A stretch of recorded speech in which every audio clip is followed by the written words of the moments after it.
from the 2021 season, losing both the constructors' points and losing their second place in that championship, or losing the Max Verstappen's championship and promoting Lewis Hamilton to 2021 champion, which obviously most people will know that I would want.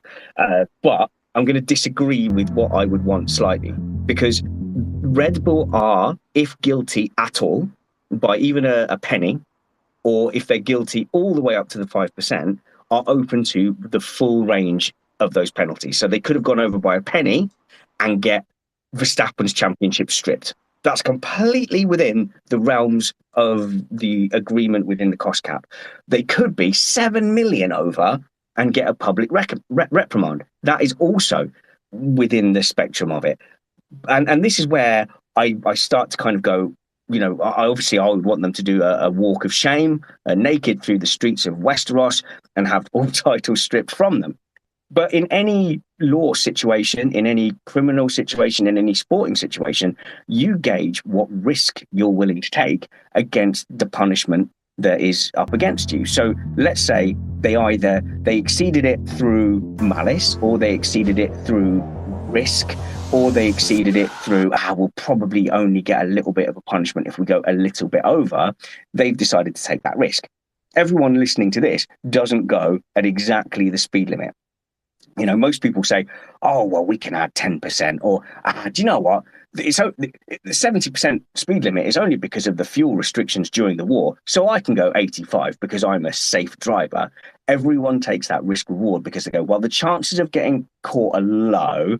I'll get 3 points on my license and I've got 12 to play with, and I can afford the £100 fine. And that's the same with pit lane speeding. People go right to the edge, because the penalty is, okay, it's bad to get a pit lane speeding penalty, but you're not going to get disqualified from the race.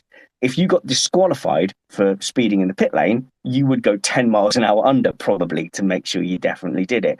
So here's where I go against the, throw the book at Red Bull, disqualify them from the championship, because every accounting department would have got a different brief. So maybe Mercedes go, right, stay under it. We must not go a penny over because we don't want to risk the punishment.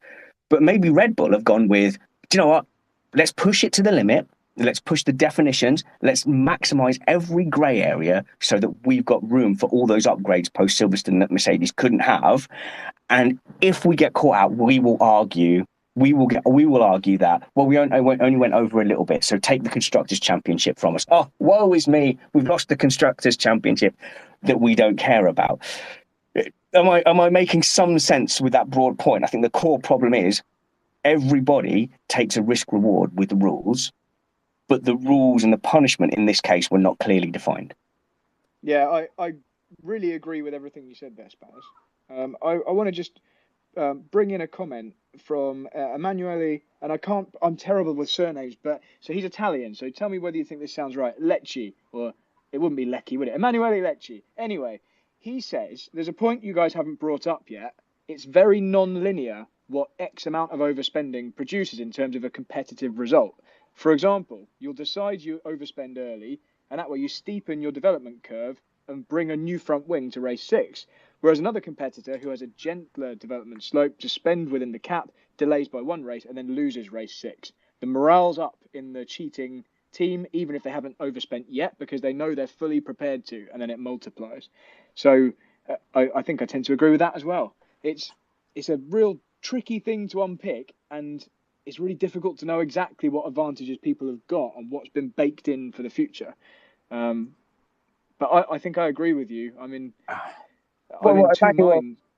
Yeah, he makes a great point there, which is, let's say you say, Red Bull overspent $1 million. So you go, well, that $1 million, it didn't really do that much. That's just they had some extra paint, they had some extra livery work done. That's sort of irrelevant because Mercedes and Ferrari never got to spend that same $1 million. That $1 million could have been the 2 upgrades that instead of dominating 4 races out, Mercedes were dominating 6 races out, and we never got to see. So I think when you talk about what punishment Red Bull should get, you can't just consider just punishing them and what effect it has on them. Oh, you naughty boy. You can't even just consider what effect it has on future teams looking at it saying, oh, well, Red Bull only got a double amount fine than what they overspent. So maybe we can take that risk as well. You have to consider the other teams in 2021 and in 2022, and you have to say, well, if they had gone with that same laissez-faire attitude to the cost cap and had that extra million or whatever it was, what might they have done? They might have done 3 times as well as Red Bull with that extra money. They could have completely wasted it on vol-au-vents. I'm obsessed with vol-au-vents. So to me, like, as soon as there is a little bit of an overspend, you can't just look at the team that's overspent. You've got to look at the rest of the grid and say, well, you know, if they had won without Red Bull's overspend, or if they could have done better had they also had Red Bull's overspend, what effect would it have had on those other teams? Spanners, what you're talking to there, sorry, but just super quickly, there is accounting term even called the opportunity cost of cash. And that's exactly what you're speaking to there, Spanners. What could that money, I mean, if you invest a certain amount of money in a stock, as an example, had you not invested that in that stock, what could that money have done? And that's exactly what you're talking to. I think it's ridiculous, if I'm honest, Bradley, that we're at this point and there's like 5 or 6 different examples of what the punishment could be. That's half the problem with the FI, that the rules always read like they're written by a 5-year-old. It's a joke, and it's not. If only a senior F1 person had come out years ago and just said, if you break the budget cap, you're going to lose your championships, that would have put an end to it. Exactly that, Spanners. The rules are certainly, or they certainly seem to be written in a lot of areas, not just the budget cap rules, a lot of areas, to allow officials to make a decision which has the effect they want it to have after the fact. They have enough flexibility for them to look back at the result and go, okay, as with Perez at Singapore, okay, the race is finished.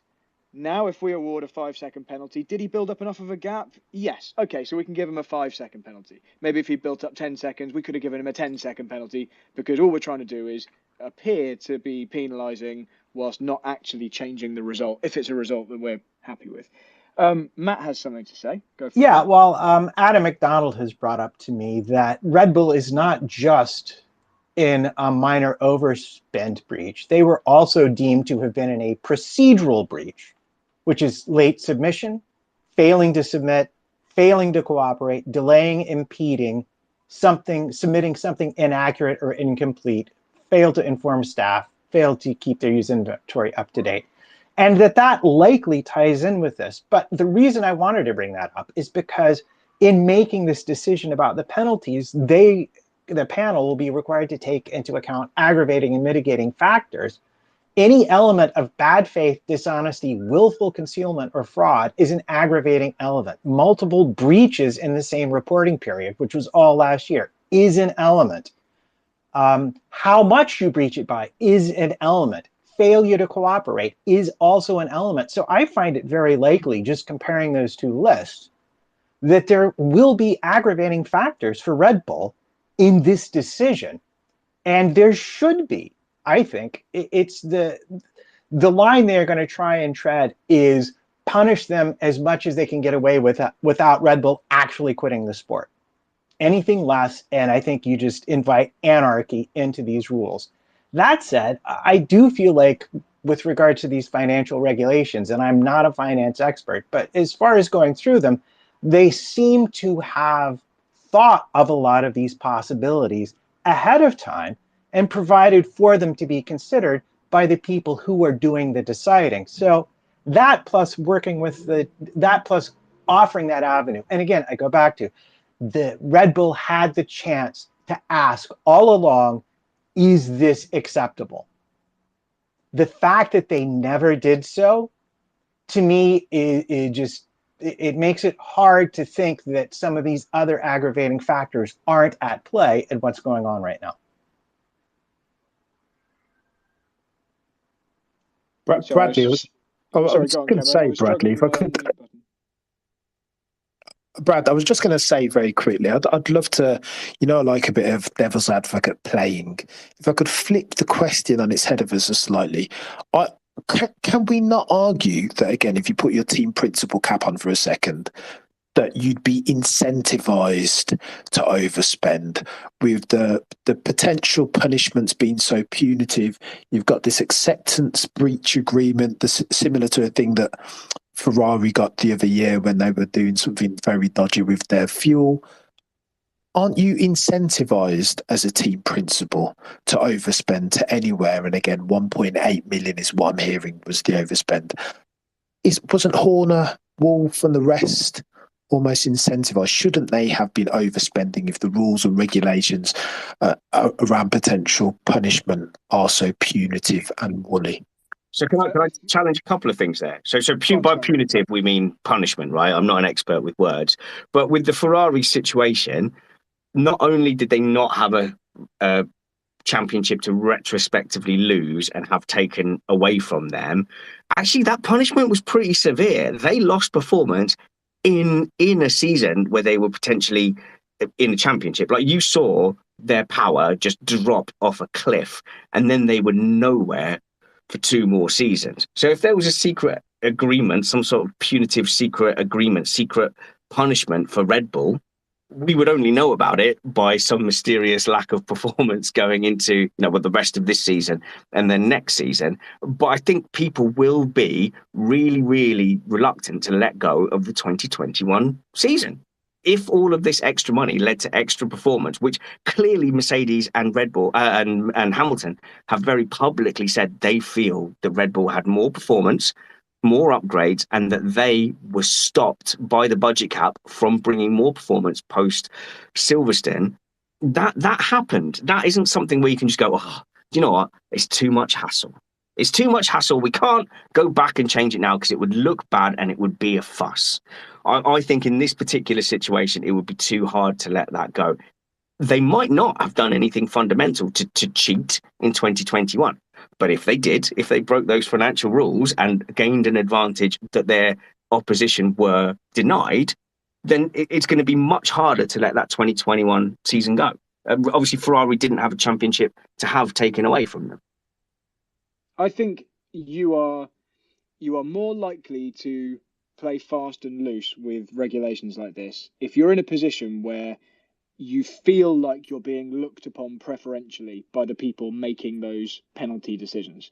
So if you're always the ones, or frequently the ones, in the stewards' room seem to just come off best, if you're able to, without wanting to stir this up again, if you're able to go into a post-race, final race of the championship stewards' room and argue something which is actually wrong, factually wrong, an incorrect reading of the rules, but have all the stewards agree with you and get their initial decisions upheld, then you're going to be lulled into thinking that each time this happens over and over again and things go your way, well, maybe we can risk it a bit more, because what are they going to do? They're not going to penalise us, are they? Especially if we only do it a little bit. It's only 1 million, isn't it? We've got 2 teams. Imagine what would happen if we pulled out both of those teams. So we've got more leverage than other people. So anyway, that's why I feel like it's not beyond the realms of possibility that that's the thinking, even if it wasn't kind of written into a document somewhere that this is our company policy.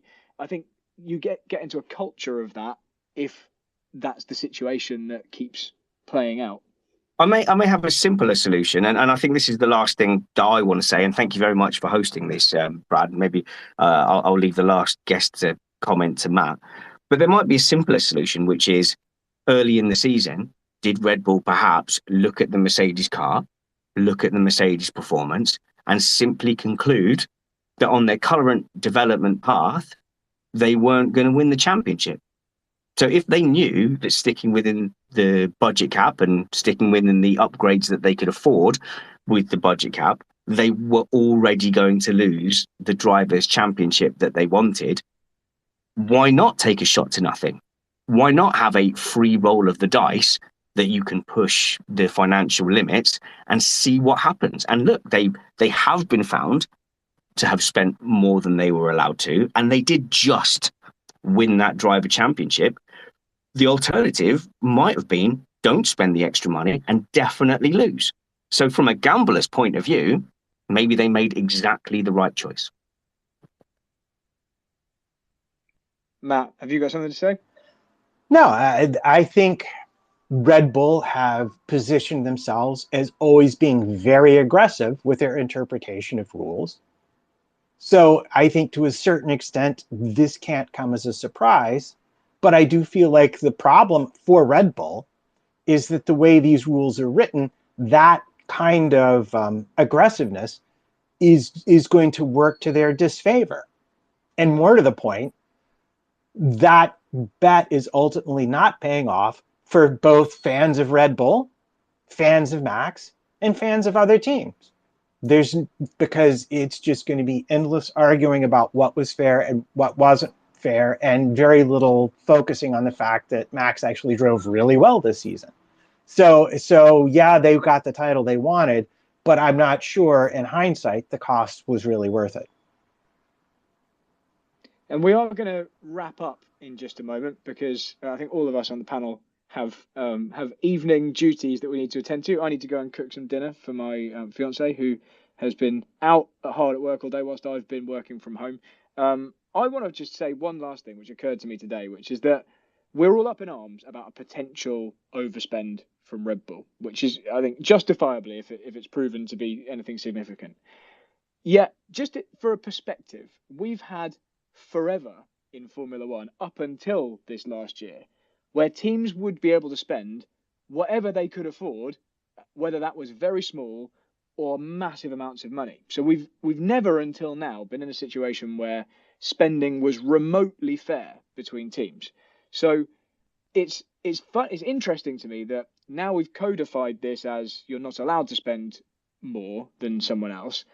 That despite the fact that in the past you could have had teams spending hundreds of millions versus a handful of millions, it seems really important. And obviously the reason for that is, we like to think everyone's playing to the same rules. And in the past, this wasn't a rule, so it didn't matter if some teams were better resourced than others. But we could be talking about potentially Red Bull spending, let's say it is $1 million more than their direct competitors. Yet in the past, they might have been, Red Bull probably are a bad example because they're quite well funded, but teams who have been fighting in championships might have been spending 40 or 50 million less than the people they were competing against. Certainly the case maybe with Jordan in 1999 fighting against McLaren and Ferrari, I believe.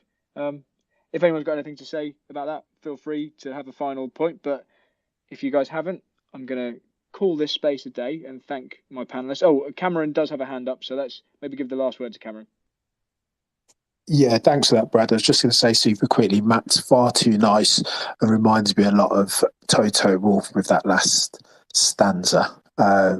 Just all about sporting etiquette, and you kind of don't want to bring a knife to a gunfight if you're trying to usurp Red Bull and Christian Horner. And it's exactly what Spanner said. This is a very basic cost-benefit calc. And the upside of breaking the rules just far outweighs the potential upside again. And we're sitting here still debating it because we don't know, it's uncertain.